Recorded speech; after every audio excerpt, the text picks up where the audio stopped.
Hello, everybody. Welcome back. It's Mo again. In this lecture, what I want to actually do is configure routing between these two different networks. Remember, each one is actually on a different network. The first three octets over here is 192.168.200. The first three octets here is 192.168.100. So that's why they cannot talk to each other. What I'm going to do is static routing. For example, do you recall when I was trying to ping? I'm going to try and ping it with a negative T so it doesn't stop. And I'm going to do the same thing over here with a negative T so it doesn't actually stop. So I could see while I'm doing the routing, I'm going to have a different error message and then it's going to actually work. So my main goal of this lecture is to establish static routing from one side to another. Now, Udemy only supports the 100 network. And how do I see that? Let me focus on Udemy here. So I'm going to open another command prompt. Watch this.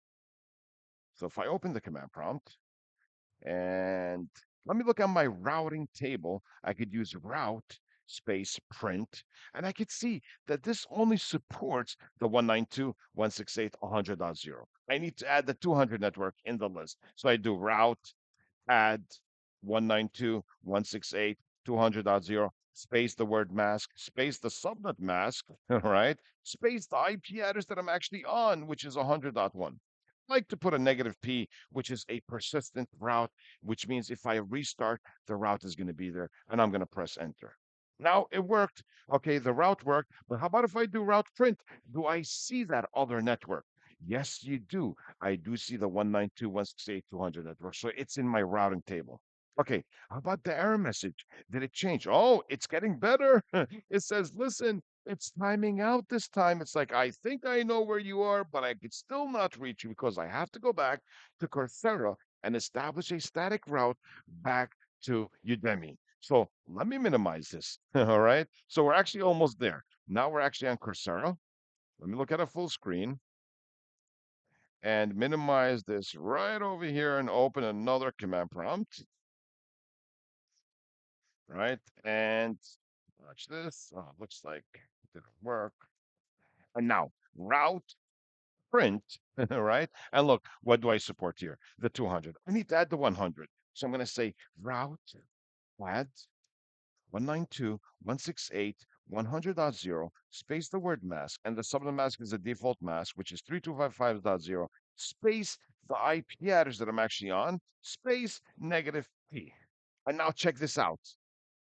Look at this. Once I do that, ping will start working. Look, I'm getting a reply right now. Isn't that amazing? They could talk to each other. It's like I talked to the ISP, I got a link, or I did a VPN, like say site to site. So one site can ping the other.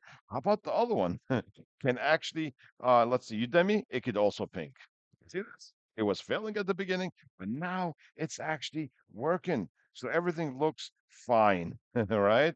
So this is actually a good sign, as you see, right? So pingin is going between.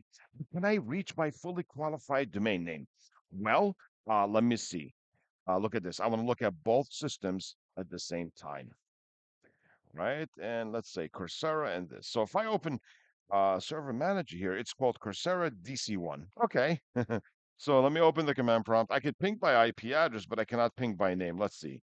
So ping Coursera, right? DC1 dot Coursera dot local. It's not going to find it. Why? Because my DNS server has no clue about Coursera dot local, and I'll prove that. And same thing over here, all right? I just wanted to show you. If I go back to the command prompt and I say ping Udemy DC1 dot Udemy, right? Dot local, it's going to fail because DNS is not configured yet. Reach by numbers. So my next step is to configure DNS and allow DNS to pass through before we actually create the actual trust. Okay, so that's what we're going to do in our next lecture. So we'll see you folks soon. All right, for now. Bye, everyone.